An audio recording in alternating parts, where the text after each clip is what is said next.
என்ற இடம் அது தேவரை காட்ட இடம்.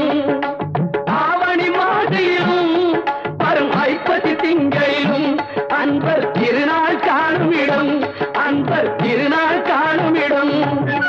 திருச்செந்தூரின் கடலோரத்தில் செந்தில் நாதன் அரசாங்கம் தேடி தேடி வருவோர்க்கெல்லாம் தினமும் கூடும் தெய்வாம்சம்.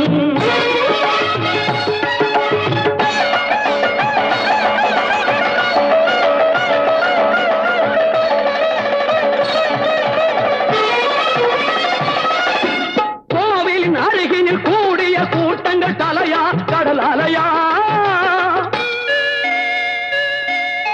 குழந்தைகள் பெரியவர் அனைவரை இழுக்கும் குமரன் அவன் கலையா. கோவிலின் அருகினில் கூடிய கூட்டங்கள் தலையா கடல் அலையா, குழந்தைகள் பெரியவர் அனைவரை இழுக்கும்